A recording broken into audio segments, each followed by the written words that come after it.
இப்ப சிவன் வந்து அந்த முனிவர் முன்னாடி நின்னார். முனிவர் என்ன செஞ்சார் தெரியுமா? மொத்தமே 2 ஆடை தான் வச்சிருக்காரு.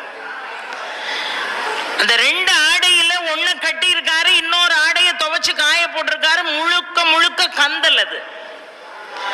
அது காஞ்ச உடனே எடுத்து மடியில வச்சுக்கிட்டு ஊசியில நூல் கோர்த்து இப்ப அந்த ஆடையை தைக்க ஆரம்பிச்சாரு. இப்ப சிவன் வந்து நின்னா, என்ன செய்றீங்க? கிழிஞ்ச ஆடையை தச்சுக்கிட்டு இருக்கேன். உங்களுக்கு என்ன வேணும்? என்ன தினமும் வந்து பார்த்துட்டு போறீங்க, நீங்க என்ன கேட்டாலும் கொடுக்கறதுக்கு நான் தயாரா இருக்கேன், உங்களுக்கு என்ன வேணும் அப்படின்னு கேட்டார். அவர் சொன்ன வார்த்தையை பாருங்க, நான் நிறைவா இருக்கேன், எனக்கு ஒண்ணும் வேண்டாம் அப்படின்னா.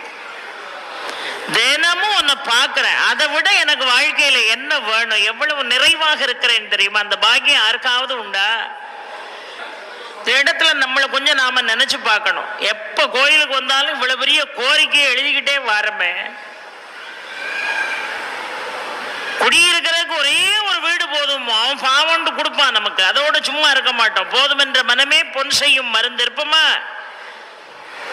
அன்னைக்கு என் குடும்பம் சின்னதா இருந்தது, இப்ப பேரன் பேத்திலாம் வந்தாச்சு. மகனுக்கு ஒரு வீடு, மகளுக்கு ஒரு வீடு, அப்புறம் அவன் பேரனுக்கு ஒரு வீடு, மகபிள்ளை பேத்திக்கு ஒரு வீடு. உருப்படுமா?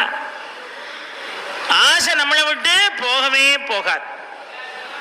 ஏதோ மேடைக்கு வரணும், ஒரு 4 நல்ல சேலை இருக்கணும், ஒரு 5-6 வளையல் இருக்கணும், ஒரு நெக்லஸ் இருக்கணும், அதோட முடிச்சுக்கிட்ட நம்மள முடிக்கிறோமா? 500 பவுன் வாங்கினாலும் ஆடி பெருக்குன்னா அங்கதான் போய் நிக்கிறோம். பெருகிட்டே இருக்குமாமா. யார் சொன்னாங்க ஆடி பெருக்கன்னைக்கு தங்கம் தான் வாங்கணும்னு சொல்லி கொடுத்தது யாரு? இதெல்லாம் சொல்லி வச்சிருக்காங்க. வியாபாரம் ஆகணும்னு. நல்லா இருக்கட்டும் வியாபாரிகள் எல்லாம். அட்சய திருதியை வருதா, உடனே தங்கம் வாங்கிடணும். ஒண்ணும் வாங்க வேண்டாம். எந்த விழா வந்தாலும் வாங்க வேண்டிய முதன்மையான பொருளே கல் உப்பு தான்.